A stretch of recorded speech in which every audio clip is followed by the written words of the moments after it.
নমস্কাৰ বন্ধুসকল স্বাগতম জনাইছো অন্য এটা গুৰুত্বপূৰ্ণ ভিডিঅ'লৈ আজি আমি আলোচনা কৰিম HS second year geography common 1 mark question answer for 2025 final এই ভিডিঅ'টোত আজি আমি মোষ্ট ইম্পৰ্টেন্ট শৰ্ট কুৱেশ্যন এনসাৰবোৰ আলোচনা কৰিম আৰু এই ভিডিঅ'টো for both English and Assamese মিডিয়ামৰ কাৰণে আশা কৰোঁ তোমালোকে ভিডিঅ'টো সম্পূৰ্ণ চাবা কাৰণ যি তোমালোকৰ 1 নম্বৰীয়া 4টা শৰ্ট কুৱেশ্যন এনসাৰ আহে এই ভিডিঅ'টো চোৱাৰ পিছত তোমালোকে গোটেই 4 ভিতৰত 4 পাবলৈ সক্ষম হ'বা আশা কৰোঁ তোমালোকে ভিডিঅ'টো একদম শেষলৈ চাবা ওকে যদি এতিয়ালৈ চেনেলটো সাবস্ক্ৰাইব কৰা নাই তেতিয়ালৈ চেনেলটো সাবস্ক্ৰাইব কৰি বেল আইকনটো প্ৰেছ কৰি লোৱা আৰম্ভ কৰোঁ আমি কুৱেশ্যন নম্বৰ 1 টো চোৱা কি কৈছে আমাক what is a sex pyramid এই কুৱেশ্যনটো বহু বছৰ আগত ৰিপিট হৈছিল আহি গৈছিল হয় বয়স লিংগ পিৰামিড কি ইয়াৰ উত্তৰটো চোৱা an a sex pyramid is a geographical representation of the population age and gender distribution usually in the form of a bar chart হয় বয়স লিংগ পিৰামিড হৈছে জনসংখ্যাৰ বয়স মনত ৰাখিবা জনসংখ্যাৰ বয়স আৰু লিংগ বিভাজনক দেখুৱাই এটা গ্ৰাফিকেল প্ৰতিনিধিত্ব সাধাৰণতে এটা বাৰৰ আকাৰত হয় আমি দেখা পাওঁ হয় না পিৰামিডৰ কথা কৈছে এনেকুৱা পিৰামিড থাকে হয় না যাক আমি কি জনসংখ্যাবোৰ দেখা পাওঁ আৰু কি লিংগ অনুপাতবোৰো দেখা পাওঁ Next question লাগবাহু question number 2 to soa in what category of activities is trade include বাণিজ্য কোন বৰ্গৰ কাৰ্যকলাপৰ অন্তৰ্ভুক্ত একেবাৰে সহজ বহু বছৰ আহি থাকে কিন্তু তোমালোকক কৈ দিও যে যি কোনো এটা এক্টিভিটিৰ নাম ক'ব কেটেগৰীৰ নাম ক'ব কেটেগৰী এক্টিভিটিটো কোনটো ট্ৰেডৰ কোনটো এক্টিভিটিৰ লগত সংযুক্ত মানে অন্তৰ্ভুক্ত তেনেকুৱা ধৰণৰ কোৱেশ্চন বহু বছৰ আহি থাকে এই ভিডিঅ'টোতো আছে তো তোমালোকে গোটেইবোৰ পাই থাকিবা উত্তৰটো চোৱা trade is include in tertiary economic activity হয় বাণিজ্য তৃতীয় অৰ্থনৈতিক কাৰ্যকলাপৰ অন্তৰ্ভুক্ত নেক্সট কুৱেশ্চন লাগবাহু কুৱেশ্চন নম্বৰ 3 টো চোৱা হোৱাট ইজ মিনাৰেল মানিক কি এই কুৱেশ্চনটো বহু বছৰ আহিছে তো এইটো এটা ইম্পৰ্টেন্ট কুৱেশ্চন হয় চোৱা mineral a naturally occurring inorganic substance with a definite chemical composition and crystalline structure হৈছে মানিক কি সোয়া মানিক এটি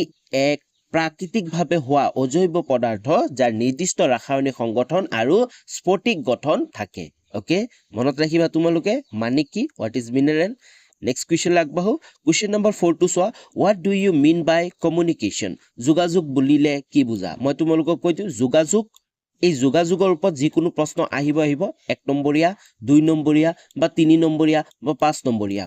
হয় যোগাযোগ ব্যৱস্থাৰ ওপৰত কিন্তু প্ৰশ্ন প্ৰত্যেক বছৰে আহে তো অলৰেডি আমি আলোচনা কৰিছিলো তোমালোকে আগৰ ভিডিঅ'বোৰ যদি চোৱা নাই ডেসক্ৰিপচনত গুটেবোৰ তোমালোকে বহুতে কমেন্ট কৰি থকা যে স্যাৰ 3 নম্বৰীয়া দিয়ক স্যাৰ 5 নম্বৰীয়া লং কোৱেশ্চন অলৰেডি মই বনাই থৈ দিছো তোমালোকে ডেসক্ৰিপচনত চোৱা এই ভিডিঅ'টো ডেসক্ৰিপচনত যোৱা গৈ কেনে তোমালোকে বহু কেইটামান পাবা চেপ্টাৰ ওয়াইজও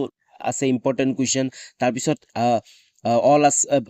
প্ৰি ফাইনাল এক্সাম বিভিন্ন ডিস্ট্ৰিক্টৰ প্ৰি ফাইনাল এক্সামৰ আছে তো তোমালোকে কমেন্ট দিয়াৰ খলনি ডেসক্ৰিপচনত গৈ তোমালোকে চেক কৰা অলৰেডি ভিডিঅ' বনাই থৈ দিছো ওকে তো আশা কৰো তোমালোকে সকলোৱে ডেসক্ৰিপচনত গৈ বাকি যিমানবোৰ ভিডিঅ' আছে গোটেইবোৰ প্লেলিষ্ট বনোৱা আছে তোমালোকে ধুনীয়াকে চাই লবা তো সোয়া what do you mean by communication উত্তৰটো সোয়া communication is the exchange of information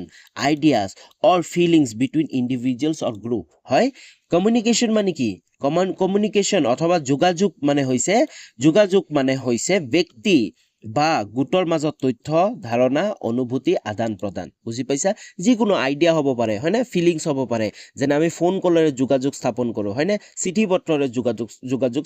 স্থাপন কৰো তো এইবোৰ এটা কি হয় মাধ্যম হয় যাৰ জৰিয়তে কিছুমান ইন্ডিভিজুৱেলছ বা গ্ৰুপৰ মাজত কি যিকোনো মনৰ ভাৱ ফিলিং আইডিয়া হয়নে ইনফৰমেশন কি হয় স্থানান্তৰ হয় বুজি পাইছা এজনৰ পৰা আনজনলৈ যায় Next question number 5 to soa who developed the concept of human development মানৱ বিকাশৰ ধাৰণাটো কোনে উদ্ভাৱন কৰিছিল ইয়াৰ উত্তৰটো মই লিখা নাই কাৰণ ইয়াৰ উত্তৰটো আমি যি এমসিকিউ আলোচনা কৰিছিলো 4 নম্বৰৰ কাৰণে তাত আমি অলৰেডি আলোচনা কৰিছিলো তো আশা কৰো তোমালোকে সকলোৱে জানা তো তোমালোকে কমেন্ট কৰা নিজে সকলোৱে কমেন্ট কৰা 5 নম্বৰ লিখি কেনে তোমালোকে উত্তৰটো কমেন্ট কৰা who developed the concept of human development মানৱ বিকাশৰ ধাৰণাটো কোনে উদ্ভাৱন কৰিছিল ওকে নেক্সট কুৱেশ্চন লাগবৰ আগতে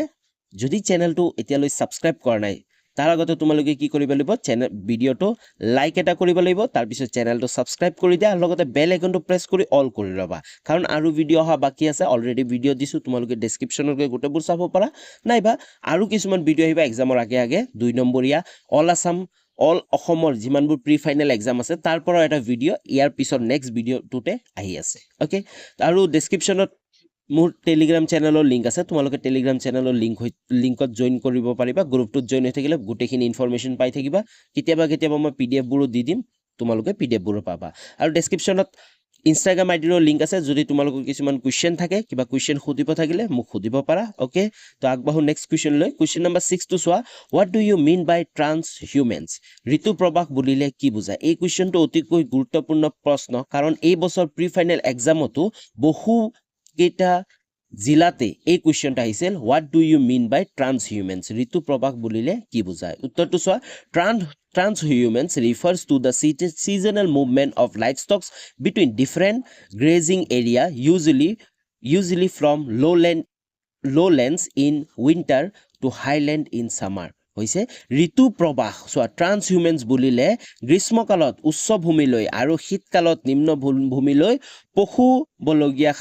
জনসাধাৰণৰ স্থানান্তৰণক বুজায় বুজি পাইছা ট্ৰান্সহিউমেন্স মানে কি যিবোৰ পশুপালকসকল আছে তেওঁলোকে কি কৰে চোৱা গ্ৰীষ্মকালত উচ্চ ভূমিলৈ হয় পাহাৰ এটা আছে ধৰি লও এইটো এটা পাহাৰ যেতিয়া কি কৰে গৰম দিন আহে হয় না সামাৰ সিজন আহে সামাৰ সিজনে কি হয় তেওঁলোকে মুভমেন্ট কৰে তেওঁলোকে উচ্চতালৈ মুভমেন্ট কৰে ফৰ এক্সাম্পল এইখিনি ঠাইত তেওঁলোকে কি কৰিব তেওঁলোকে পশুপালন কৰিব আৰু যেতিয়া ঠাণ্ডাৰ দিন আহি যায় তেতিয়া আমি গম পাওঁ পাহাৰ বা পৰ্বতবোৰৰ ওপৰত কি কৰে বৰফ পৰি যায় ন বৰফ আবৃত বৰফ পৰে তেতিয়া তেওঁলোকে কি কৰে এই ঠাণ্ডাৰ দিনত তেওঁলোকে একদম তললৈ নামি আহে বুজি পাইছা তো এই যোনটো তেওঁলোকৰ মুভমেন্ট আছে এই যোনটো তেওঁলোকৰ প্ৰবাহ আছে হয়নে তেওঁলোকৰ যি ঠাই সলনি কৰা স্থানান্তৰণ কৰা ব্যৱস্থাটো আছে ইয়াকে কি বুলি কোৱা হয় ঋতু প্ৰবাহ মানে ঋতুৰ ওপৰত ভিত্তি কৰি তেওঁলোকে কি কৰে তেওঁলোকে মুভমেন্ট কৰে বুজি পাইছা আশা কৰো সকলোৱে বুজি পাইছা কমেন্ট কৰি জনোৱা নেক্সট কোৱেশ্চন লাগবাহো কোৱেশ্চন নম্বৰ 7 টো চোৱা which is the first oil refinery in the state of Assam অসমৰ প্ৰথম তেল শোধনাগাৰ কোনটো এইটোৰ উত্তৰ কবই নালাগে তোমালোকে অলৰেডি জানা ওকে তো তোমালোকে 7 নম্বৰ লিখি উত্তৰটো কমেন্ট কৰা নেক্সট কোৱেশ্চন নম্বৰ 8 টো চোৱা give the definition of sustainable development বহনক্ষম উন্নয়নৰ সংজ্ঞা দিয়া বহু বছৰ আৰু প্ৰত্যেক বছৰে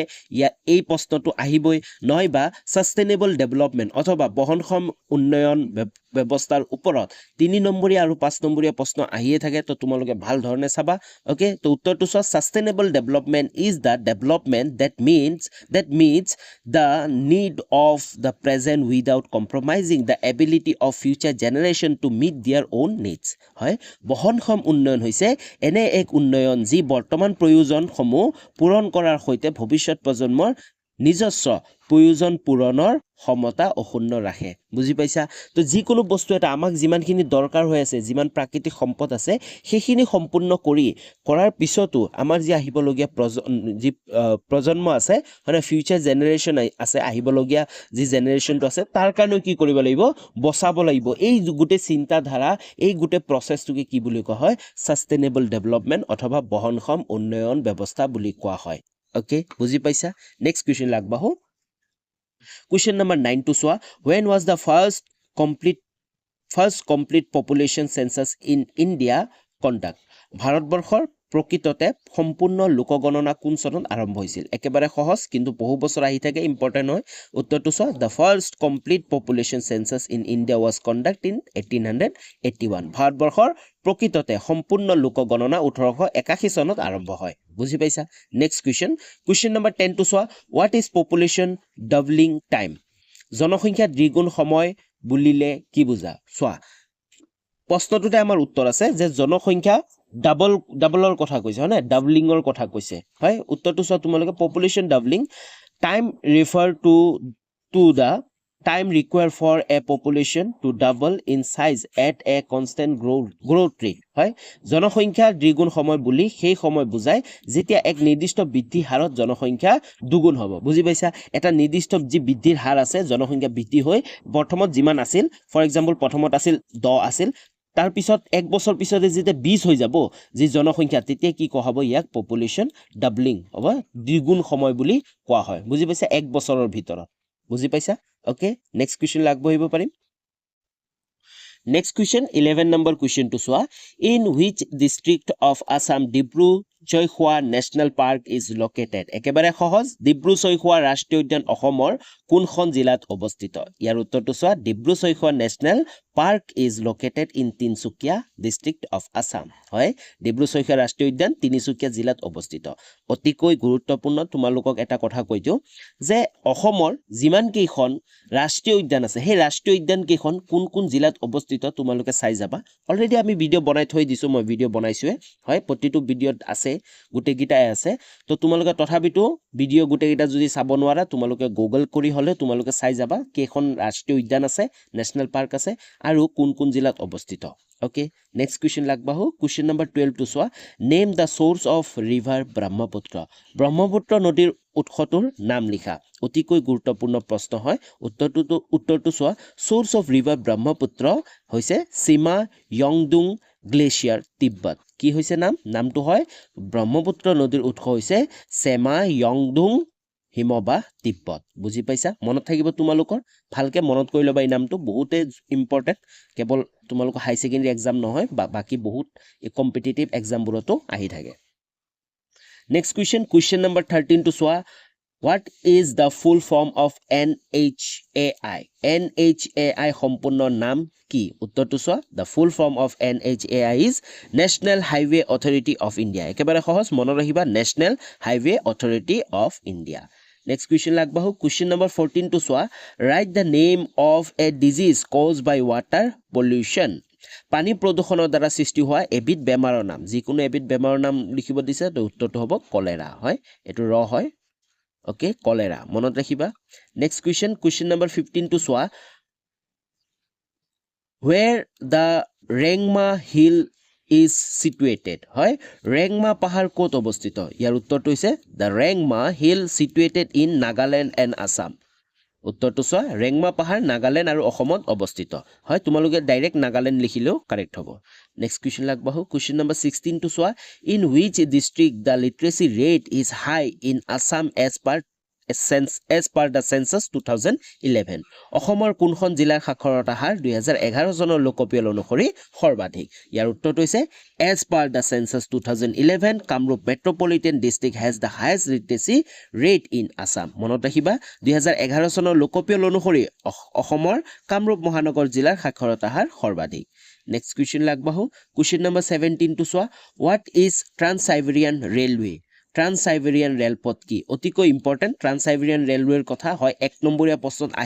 আহি থাকে ওকে তো এমসিকিউ তো আমি পাইছিলো ট্ৰান্স-সাইবেৰিয়ান ৰেলৱেৰ যিমান দিশ আছিল সেই দিশটো থাকে বা কোন ঠাই সংযোগ কৰে সেইটো তোমালোকক এমসিকিউ দি দিয়ে কিন্তু তো এই উত্তৰটো তোমালোকে গুটেখিনি পাই যাবা ভালকে চোৱা the Trans-Siberian railway is the longest railway line in the world হয় ট্ৰান্স-সাইবেৰিয়ান ৰেলৱে যোনটো আছে সেইটো হৈছে কি longest railway line in the world connecting Moscow in western Russia to Vladivostok in the east হয় ক'ত কানেক্ট কৰিছে শুনা কানেক্টিং মস্কো যি ৰাছিয়াৰ মস্কো আছে Moscow in west Russia to Vladivostok in east ৱেষ্টৰ পৰা ইষ্টলৈ কানেক্ট হৈ আছে মস্কোৰ পৰা ভ্লাডিভষ্টকলৈ কানেক্ট কৰি আছে covering A distance of about 9289 কিলোমিটাৰটো তোমালোকে চাই লবা অকমান এক্স্যাক্টলি কিছুমান বহুত ঠাইত কি হৈ থাকে কিতাপত বেলেগ থাকে বাট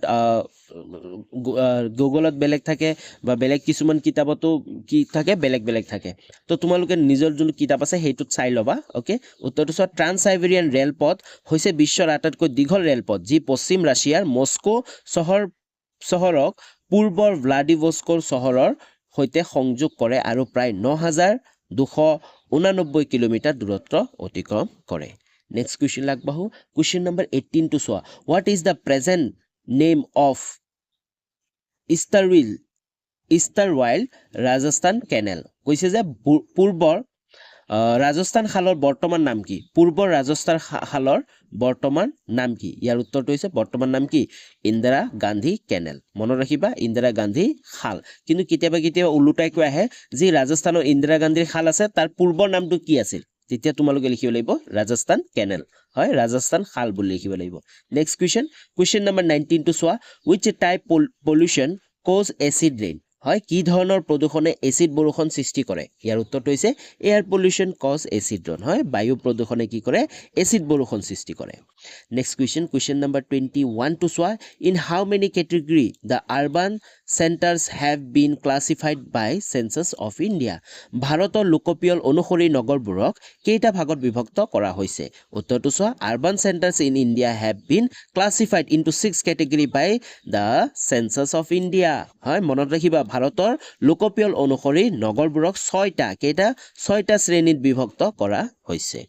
Next question lagbahu question number 22 to soa. In India in between which month in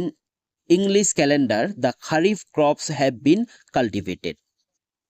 আমাক কৈছে যে ভাৰতবৰ্ষত খৰিফ শস্যৰ খেতি ইংৰাজী কোন মাহৰ ভিতৰত কৰা হয়? ইয়াৰ উত্তৰটো হৈছে in India kharif crops are cultivated between June to October. মনত ৰাখিবা খৰিফ যিবোৰ শস্য আছে খৰিফ ক্ৰপবোৰ ভাৰতবৰ্ষত কিমান খৰিফ শস্য জুনৰ পৰা অক্টোবৰ মাহৰ ভিতৰত কৰা হয়. Next question number 23 to soa. Which type of energy source are called sustainable energy source?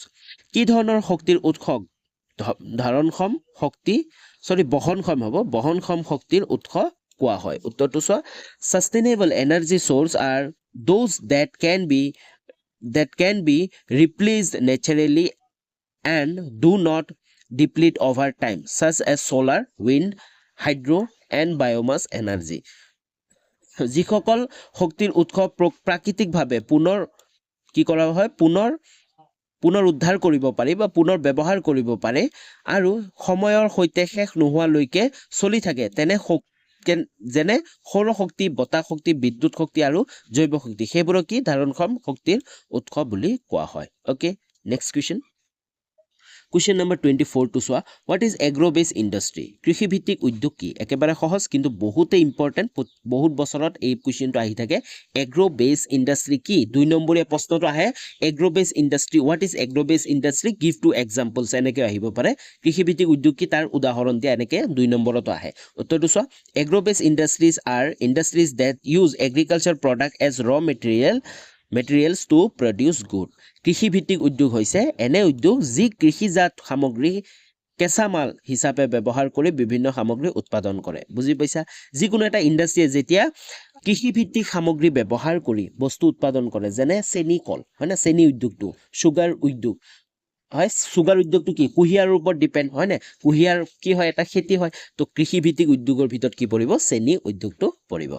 Next question number 25 to soa. What is migration? প্ৰব্ৰজন কি? অতিকৈ ইম্পৰ্টেন্ট গুৰুত্বপূৰ্ণ প্ৰব্ৰজন কি ইয়াৰ কাৰকবোৰ কি হয় প্ৰব্ৰজন কি কাৰণত হয় তাৰ প্ৰাকৃতিক কাৰক আৰু ভৌগোলিক কাৰক আৰু অৰ্থনৈতিক কাৰকবোৰ কথা বহুখিনি কোৱেশ্চন ইম্পৰ্টেন্ট আহে এই মাইগ্ৰেশনৰ পৰা গোটেইবোৰ আলোচনা কৰিম অহাকালি বা আজিৰ ভিডিঅ'ত যি ভিডিঅ' আহিব সেইবোৰত গোটেই ইম্পৰ্টেন্ট প্ৰশ্নোত্তৰবোৰে আলোচনা কৰিম. উত্তৰটো সোৱা migration refer to the movement of people from one place to another either temporarily or permanently for various reasons such as employment, education or better life condition. হৈছে বুজি পাইছা একেবাৰে সহজতে প্ৰব্ৰজন কি হল প্ৰব্ৰজন হৈছে বিভিন্ন কাৰণ যেনে চাকৰি শিক্ষা বা উন্নত জীৱন যাপনৰ বাবে মানুহ এটা এক ঠাইৰ পৰা আন ঠাইলৈ স্থানান্তৰিতভাৱে গতি কৰা প্ৰক্ৰিয়াকে কি বুলি কোৱা হয় প্ৰব্ৰজন বুলি কোৱা হয়. বুজি পাইছা? Next question number 26 to soa. Define linear settlement. ৰৈখিক বসতিৰ সংজ্ঞা দিয়া. অতিকৈ গুৰুত্বপূৰ্ণ প্ৰশ্ন ৰৈখিক বসতি হয় আমি আস্থানি দেখাই দিছো ৰৈখিক বসতি কাক বুলি কোৱা হয় হয়নে? উত্তৰটো সোৱা a linear settlement is a type of settlement that develop along a road, river, railway line or coastline in a straight or curved line. বুজি পাইছা? ৰৈখিক বসতি হৈছে এনে ধৰণৰ বসতি যি ৰাস্তা হয়নে ধৰি লোৱা এইটো এটা ৰাস্তা হয়নে ৰাস্তা নদী ধৰি লোৱা এটা নদীও গৈছে এনেকে বুজি পাইছা নদীও এটা গৈছে ৰেলপথ আৰু উপকূলৰ কাষে কাষে খুজ বা বাকুৰ আকাৰে গঠিত হোৱা তো এই যি চিধা এটা ৰোড গৈছে ৰোডৰ কাষে কাষে আমি কি ক'ম মানুহৰ ঘৰবোৰ দেখা পাম তো এনেকুৱা দেখা যায় একেবাৰে একদম কি হৈছে লিনিয়াৰ লাইন এটা নিচিনা হৈ আছে তাকে কি বুলি কোৱা হয় ৰৈখিক বসতি হয়তো ৰোড ৰাস্তাৰ কাষত হ'ব পাৰে নাইবা ৰেলৱে লাইনৰ কাষত হয় না নাইবা যিমানবোৰ উপকূলীয় অঞ্চলবোৰ আছে বীজবোৰ আছে তাতো আমি কি দেখা পাম এনেকুৱা চিধা একেবাৰে লাইনকে ঘৰবোৰ সাজি থৈ দিছে তো তাকে কি বুলি কোৱা হয় লিনিয়াৰ হয়নে মনত ৰাখিবা লিনিয়াৰ বা ৰৈখিক বসতি নেক্সট কুৱেশ্যন আগবাঢ়ো কুৱেশ্যন নম্বৰ 27 টো চোৱা which soil is suitable for cotton cultivation কপাহ খেতিৰ বাবে কোনবিধ মাটি উপযোগী ইয়াৰ উত্তৰটো চোৱা একেবাৰে সহজ ব্ল্যাক সয়েল কলা মাটিটো অতিকৈ উপযোগী নেক্সট কুৱেশ্যন নম্বৰ 28 টো চোৱা give an example of plantation crop ৰোপণ কৃষিৰ এটা উদাহৰণ দিয়া উত্তৰটো হৈছে plantation example of plantation crop is tea ৰোপণ কৃষিৰ এটা উদাহৰণ হ'ল চাহ নেক্সট কুৱেশ্যন নম্বৰ 29 টো চোৱা name oil refinery of Assam অসমৰ এটা তেল শোধনাগাৰৰ নাম লিখা বহুত কেইটা আছে হয়নে তোমালোকে যিকোনো এটাৰ নাম কমেন্ট কৰা 29 লিখি কেনে তাৰ উত্তৰটো তোমালোকে কমেন্ট কৰা যদি 29 লিখি কমেন্ট কৰিবা মই ভাবিম সকলোৱে ইমান সময়লৈকে ভিডিঅটো চাই আছে আশা কৰো তোমালোকে ভিডিঅটো সম্পূৰ্ণ চাবা হয় তোমালোকে সম্পূৰ্ণ চাবা তোমালোকে হয়তো বেছিভাগ কোৱেশ্চন জানাই তোমালোকৰ মনত আছে বাট তোমালোকৰ ৰিভিজন হৈ যাব ন দুই এটা নজনাখিনি তোমালোকে শিকি লবা তো তোমালোকে ভিডিঅটো সম্পূৰ্ণ চাবা নেক্সট কুৱেশ্চন আগবাঢ়ো কুৱেশ্যন নম্বৰ 32 চোৱা give an example of quaternary activity চতুৰ্থক বৃত্তিৰ এটা উদাহৰণ দিয়া একেবাৰে সহজ example of quaternary activity is research and development হয় চতুৰ্থ বৃত্তিৰ এটা উদাহৰণ হৈছে গৱেষণা আৰু উন্নয়ন নেক্সট কুৱেশ্যন নম্বৰ 31 টো চোৱা name one biosphere reserve of Assam অসমৰ এখন জৈৱ সংৰক্ষিত অঞ্চলৰ নাম লিখা অতিকৈ গুৰুত্বপূৰ্ণ প্ৰশ্ন ভেৰি ইম্পৰ্টেন্ট হয় ইয়াৰ উত্তৰটো তোমালোকে চোৱা উত্তৰটো হৈছে মানস বায়োস্ফিয়াৰ ৰিজাৰ্ভ মানস জৈৱ সংৰক্ষিত অঞ্চল Next question number 32 to swa name of the state where Hooghly industrial region is located. Hooghly উদ্যোগ অঞ্চল থকা ৰাজ্যখনৰ নাম কি? একেবাৰে সহজ ইয়াৰ উত্তৰটো হৈছে West Bengal অথবা Paschim Banga. Next question number 33 to swa one mining town of Assam. অসমৰ এখন খনিভিত্তিক নগৰৰ নাম লিখা। ইয়াৰ উত্তৰটো হৈছে তিতাবৰ। মনত ৰাখিবা Titabar. Next question number 34 to swa one administrative city of Assam. অসমৰ এখন প্ৰশাসনীয় চহৰ একেবাৰে সহজ দিছপুৰ হ'ব ইয়াৰ উত্তৰটো হয়নে? Next question number 35 to swa one type of non-ferrous mineral. এবিধ অ-লৌ জাতীয় খনিজ পদাৰ্থ ইয়াৰ উত্তৰটো হৈছে বক্সাইট মনত ৰাখিবা bauxite question number 36 to swa location of Tata iron and steel plant Tata লৌ-তীখা উদ্যোগৰ অৱস্থিতি লিখা ইয়াৰ উত্তৰটো হৈছে location of Tata iron and steel plant is Jamshedpur Jharkhand ক'ত আছে Tata লৌ-তীখা উদ্যোগ অৱস্থিত ক'ত আছে Jamshedpur Jharkhand next question number 37 to swa highest amount of sugar producing state of India ভাৰতৰ সৰ্বাধিক চেনি উৎপাদন কৰা ৰাজ্যখনৰ নাম হৈছে মনত ৰাখিবা উত্তৰ প্ৰদেশ আটাইতকৈ বেছি চেনি উৎপাদন কৰা ৰাজ্যখন হৈছে ভাৰতৰ ভিতৰত Uttar Pradesh next question number 38 to swa one national park of Assam অসমৰ এখন ৰাষ্ট্ৰীয় উদ্যানৰ নাম লিখা একেবাৰে সহজ তোমালোকে এটা নাম লিখি দিবা আৰু কিন্তু তোমালোকে কমেন্ট কৰি জনোৱাচোন বৰ্তমান সময়ত প্ৰেজেন্ট টাইমত 2025 ৰ এই মাৰ্চ মাহলৈ বৰ্তমান সময়লৈ আমাৰ অসমৰ কেইখন নেশনেল পাৰ্ক অথবা ৰাষ্ট্ৰীয় উদ্যান আছে বৰ্তমান সময়লৈকে তোমালোকে জনে জানা কমেন্ট কৰি জনোৱা নেক্সট কুৱেশ্চন ওকে আজিলৈ ইমানখিনি আছিল যিমানবোৰ আমাৰ শৰ্ট কুৱেশ্চন আছিল ইম্পৰ্টেন্ট শৰ্ট কুৱেশ্চন গুটেগুটা কভাৰ কৰিলো আমি এই ভিডিওটো চোৱাৰ পিছত তোমালোকৰ গুটেখিনিয়ে এক নম্বৰীয়া শৰ্ট কুৱেশ্চন আনসাৰ কমন আহিব কিন্তু ইয়াৰ পিছত আৰু এটা ভিডিও অহা বাকি আছে ইয়াৰ পিছত এটা ভিডিও আহিব শৰ্ট কুৱেশ্চন এক নম্বৰীয়া কুৱেশ্চনৰে তোমালোকক কৈ দি আছো সেই ভিডিওটো থাকিব অল অসমত যিমানবোৰ প্ৰি ফাইনেল এক্সাম হৈছিল মই সকলোৰে নহয় বেছিভাগ জিলাৰে যি প্ৰশ্নকাকত প্ৰি ফাইনেল এক্সামৰ প্ৰশ্নকাকতখন আছিল কালেক্ট কৰিছিলো তো সেই প্ৰশ্নকাকতৰ পৰা এক নম্বৰীয়া যিমানবোৰ ইম্পৰ্টেন্ট কুৱেশ্চন আনসাৰবোৰ এটা ভিডিও যোগেৰে মই দিবলৈ চেষ্টা কৰিম যি কেইটা এই আগৰ অলৰেডি এই ভিডিওটোত আলোচনা কৰাবোৰ তাত আমি আলোচনা নকৰো তো কুৱেশ্চন বহুতখিনি কমি যাব কেটা মানে যিকেইটা ইম্পৰ্টেন্ট যোনকেইটা কোনোবা কলেজৰ পৰা টিচাৰ্ছ সকলে কাটিছিল ওকে তো আজিলৈ ইমানখিনি আছিল আশা কৰো তোমালোকে ভিডিওটো ভাল পালা এটা লাইক কৰা কমেন্ট কৰি জনোৱা আৰু চেনেলটো সাবস্ক্ৰাইব কৰি লগৰ বন্ধু বান্ধৱী সকললৈ শ্বেয়াৰ কৰা তো পুনৰ লগ পাম নতুন এটা ভিডিওলৈ তেতিয়ালৈ বাই বাই